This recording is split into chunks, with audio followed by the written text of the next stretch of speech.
dark.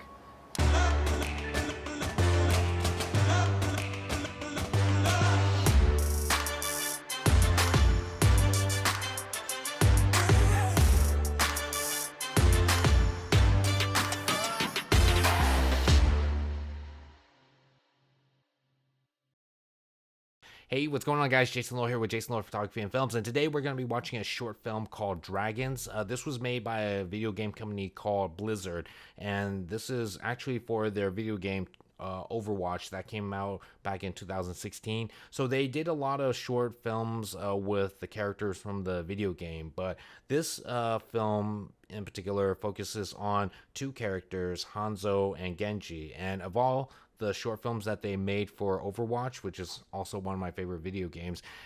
This is actually one of my favorites, mainly because the storytelling in there, and of course some really cool martial arts and action as well.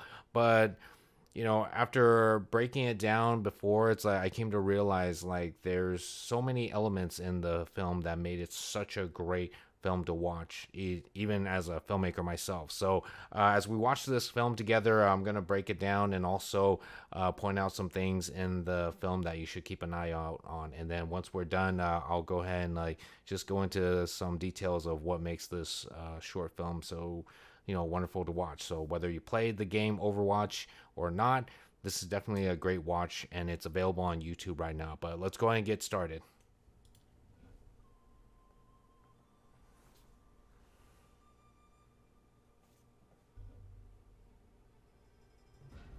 I love that design. Just some classic Japanese art. Oh, and really pay attention to this image right here of the two dragons. Should get you wondering what this is all about, because you will be seeing it again. And hopefully I'll be seeing some ramen soon, because that looks pretty good. Sounds pretty good right now. Alright, we got Hanzo, Master Bowman. Oh, and another player in this game. Yep, like I said, you'll be seeing a lot of those dragons. Of course, there's always that sibling rivalry of who's the best. Take note of the colors too on the dragon, the blue and the green, because you'll be seeing a lot of that too. In fact, you should be seeing a lot of it at this moment.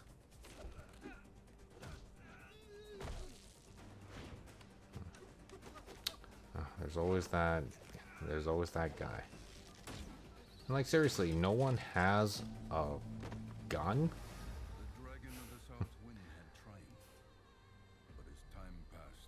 Tragic. Killed his brother.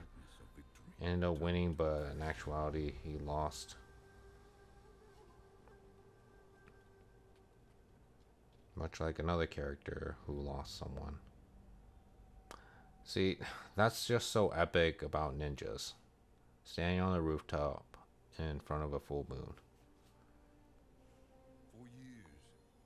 Looks like an epic battle with that sword a long time ago. And I think someone might have died. Someone very close to Hanzo.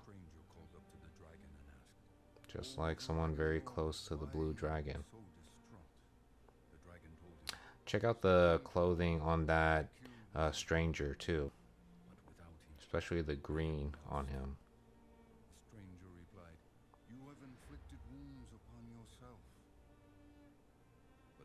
Really like the design of Hanzo, by the way. Take note of his hairstyle, his blue outfit, even his blue bow. Oh, remember that feather. Something that was a representation of his brother when he was still alive. Dude, that eyebrow, man. That was so cool. Ooh. Here comes a new challenger. That's pretty cool. Dude, I love the robotic outfit.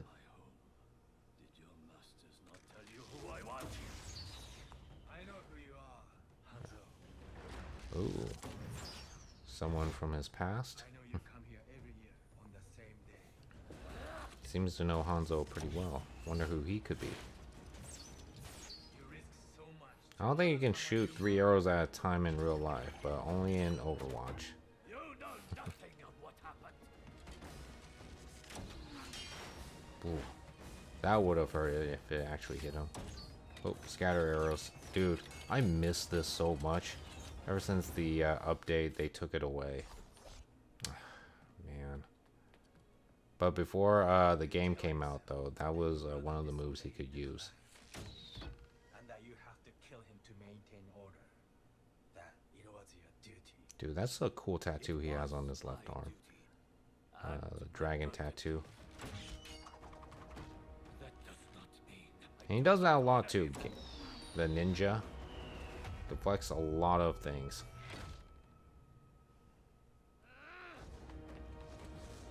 Nice. I love that even though he ran out of arrows, still uses his bow as a weapon.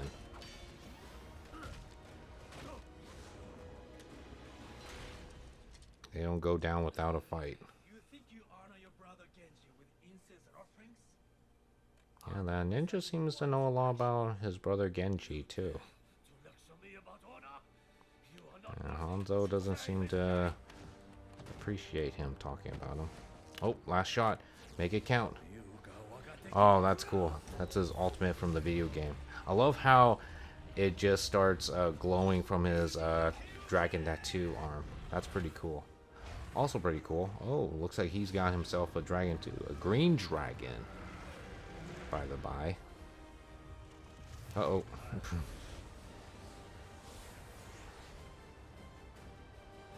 Ooh. Didn't kill him, but shoot, it totally took the wind out of him. Only a Shamada can control the dragons. Who are you? Ah, a Shimada can only control the dragons. Ooh.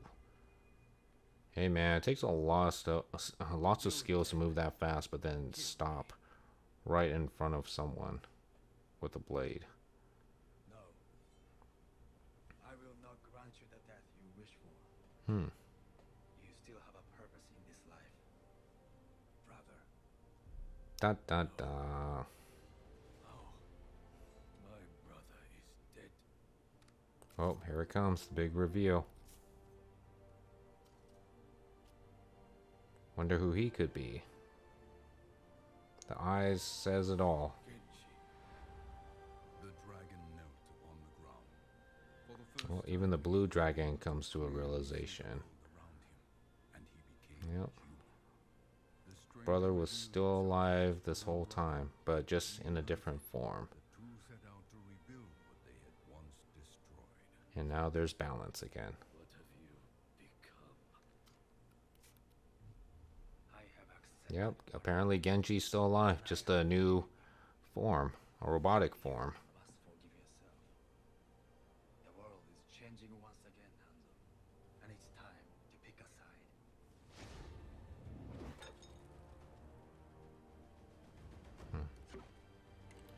Real life is not like the stories our father told us. You were a fool for believing it. Oh, story.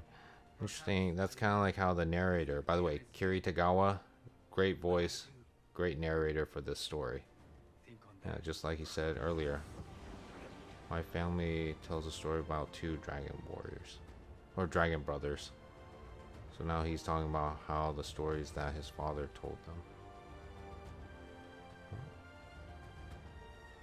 Going back to pay his respects. And remember how I told you guys to remember that opening image? Now you see it again. Alright, so that's it for the film. So let's go ahead and review. Okay, so who exactly are the dragons? So we have two dragons here. We have a blue dragon and a green dragon. So they're actually representing both Hanzo and Genji. And the way you know this is by the colors. So if you notice that here we have a blue dragon and a green dragon. The blue dragon is the one that struck down the green dragon, who is his brother. So if you look at Hanzo, right? Hanzo actually is rocking a lot of blue in his outfit right here. So that lets you know that the blue dragon is actually representing Hanzo. And just like the Blue Dragon, Hanzo had to face off against his younger brother Genji, and in the process of winning the fight, he also ended up killing his brother. Hence, the little chip on the sword, as well as the damage on the banner right here. So now, of course, like I said, with Genji, all that green that he's rocking, that's pretty much the Green Dragon. And much like the Green Dragon, who was struck down by his brother, the Blue Dragon, Genji was also struck down by his brother, who, again, is rocking a lot of the blues.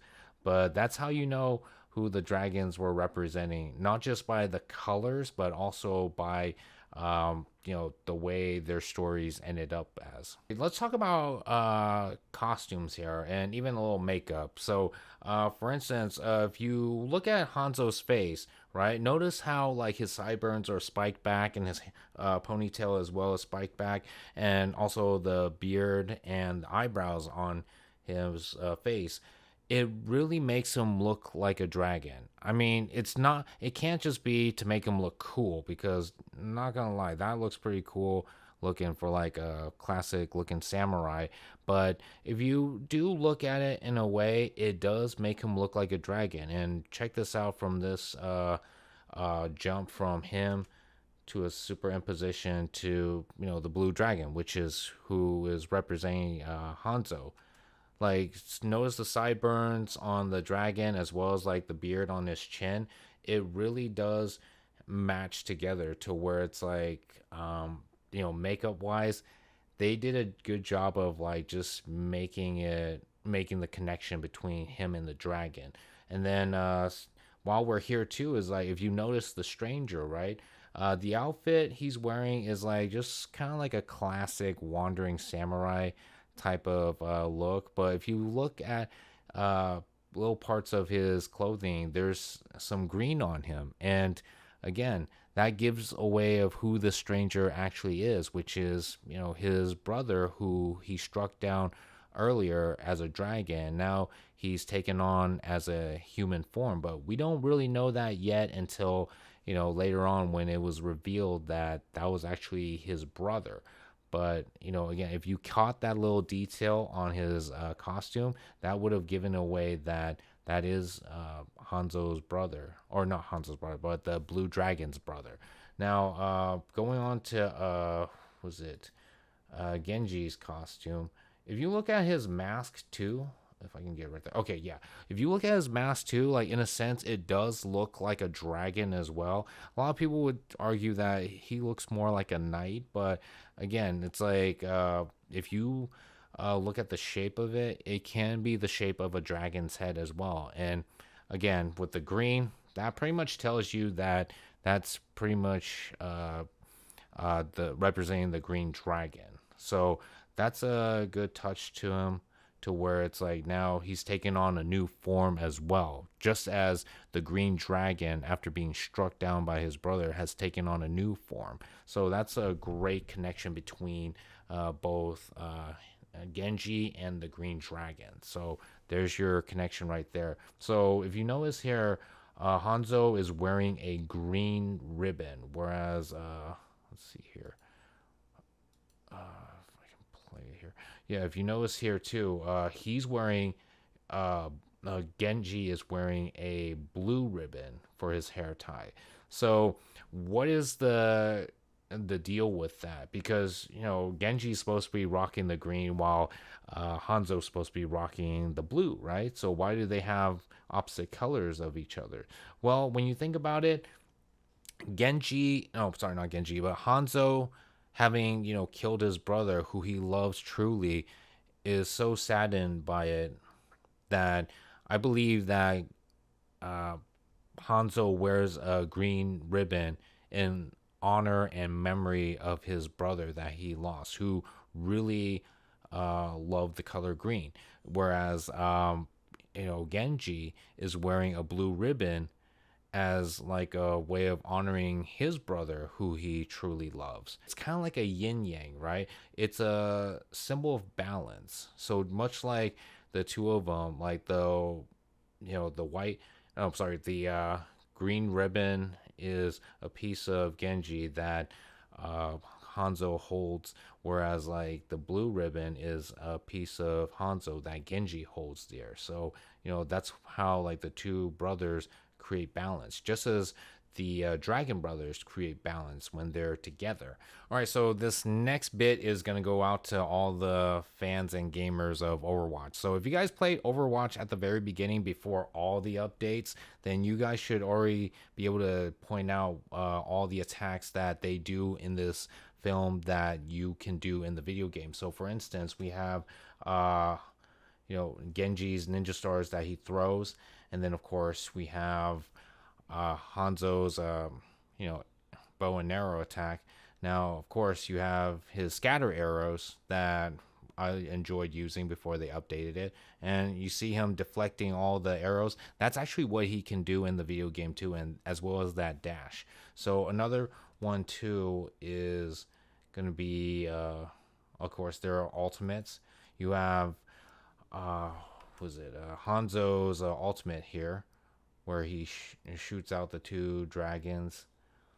And then for Genji, he doesn't exactly summon a dragon, but when he does pull out his blades as his ultimate, he says that same exact thing, but then now he's going around striking people down with his sword. Because before you can use the ultimate, you're just throwing ninja stars and also doing this move right here, his quick dash. Yeah, so pretty much right there is like already your clue, and also an idea of like how you're gonna be playing these characters. Okay, so we're gonna finish off with the image right here of the two dragons. So when you first see this image at the beginning of the film, right, the question that should be in your mind is, okay, what is this supposed to mean? We have two dragons, a red and a blue dragon, who are all coiled up together. What does this mean?